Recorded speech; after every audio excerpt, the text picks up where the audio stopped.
Voici 2 points vraiment importants si on veut que la relation perdure et soit de plus en plus saine. Et la plupart des gens ont tendance à vivre ça et à faire ça sans trop s'en rendre compte. Ils n'ont peut-être même jamais réalisé, mais ça a un impact très négatif sur la relation. Et quand on change ça, il y a un grand tournant qui s'installe positivement dans la relation. La première chose, c'est de se prioriser soi sur le nous. C'est toujours le je versus le nous. Quand on comprend qu'on inverse la vapeur du nous versus le je, la relation change. Et là, je ne veux pas dire qu'on est en train d'assimiler le je, dans le sens que c'est juste le nous, puis l'individu n'existe plus. C'est pas du tout ça que je suis en train de dire. L'individualité a toujours sa place et est vraiment importante dans la relation. Par contre, ça a toujours été, mais on est à une époque qui est encore, je dirais, pire. On est à l'époque du je me moi. Et le nous a moins d'espace et pourtant, c'est le nous qui aide vraiment beaucoup dans la vie de couple. Dans le sens de vraiment se mettre à la place de l'autre, au mieux qu'on le peut.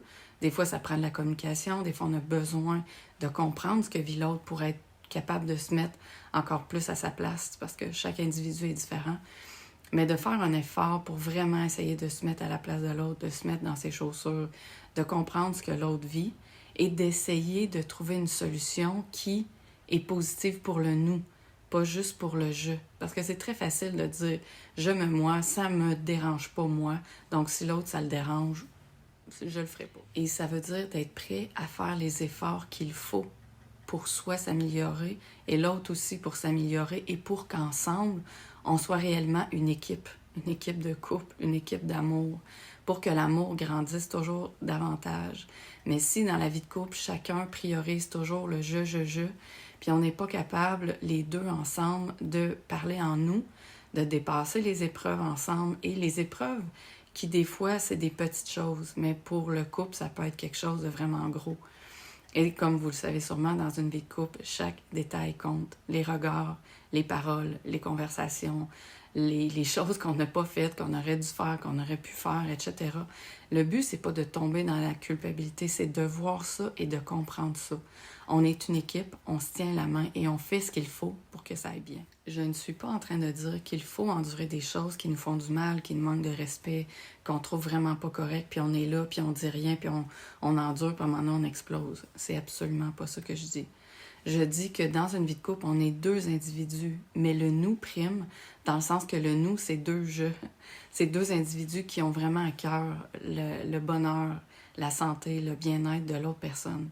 Et avec toute la bienveillance qui est à l'intérieur, vont faire ce qu'il y a à faire pour dépasser les choses qui pourraient brimer l'autre, donc brimer la relation. Et je ne suis pas en train de vous dire que vous êtes sur un respirateur artificiel, que vous êtes en prison, que vous ne pouvez plus rien faire. Non. Si la vie de couple pour vous, c'est ça, c'est faux. Et vous êtes peut-être juste pas avec la bonne personne ou vous avez peut-être pas la bonne perception de ce que c'est vraiment. Oui, la vie de couple demande des efforts et des fois des efforts qu'on n'aurait même jamais pensé être capable de faire.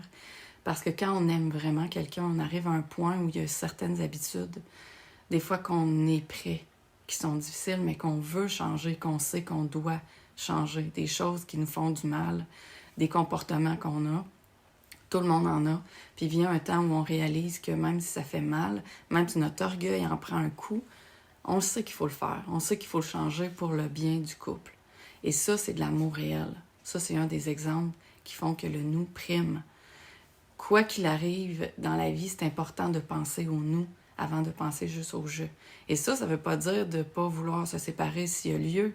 Ça ne veut pas dire de ne pas vouloir penser à soi. Ça ne veut pas dire d'être mal. Ça veut dire qu'on pense au nous, mais pour que le nous soit bien, le je doit être bien au départ, évidemment. Et le deuxième point qui est vraiment lié au premier, c'est prendre soin de soi, vraiment dans la vie. Pour que, si nous, on est bien, le je... Le nous va être bien finalement, le couple, la relation va être bien. Mais souvent, on sait qu'on devrait manger mieux, on devrait se coucher plus tôt, on devrait faire plus d'exercices, on devrait faire plus de moments des fois où il y a des petites pauses ou de la relaxation ou changer les idées, voir des amis, faire des choses qui nous feraient vraiment du bien, qu'on le fasse ensemble. Il y en a qui ont besoin de le faire individuellement, mais tant mieux si vous le faites ensemble.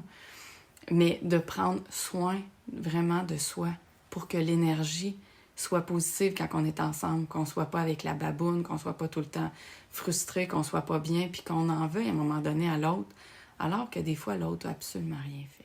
C'est très facile de pas vraiment prendre soin de nous avec la vie, la rapidité, les projets, la famille, la maison, le travail, etc. Mais d'arriver à un point où on dit non, je me priorise dans des choses qui sont fondamentales. Parce que si j'ai pas ça, je sais que ça va avoir un impact négatif sur moi puis sur le nous, sur la vie de couple.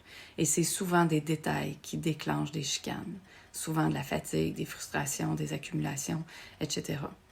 Donc, plus on prend soin de nous, souvent moins il va y avoir de ces choses-là. Donc, si c'est ce que tu vis, que c'est difficile dans ta vie de couple, que tu as du mal avec ça, bien, prends rendez-vous avec moi, c'est mon métier. Je vais pouvoir t'aider à voir et à comprendre des choses souvent qui sont vraiment des détails, mais qui sont tellement importants. Je le vois à chaque jour, les gens me disent « Ah, j'avais pas vu ça, puis c'est vrai que je fais ça, puis c'est vrai que je nuis à la relation, puis je nuis à moi-même finalement. » Et aussi, s'il vous plaît, je vous invite à suivre ma page Facebook et à partager la vidéo qui pourrait aider des gens qui vivent ça présentement. Bye. Bonne journée.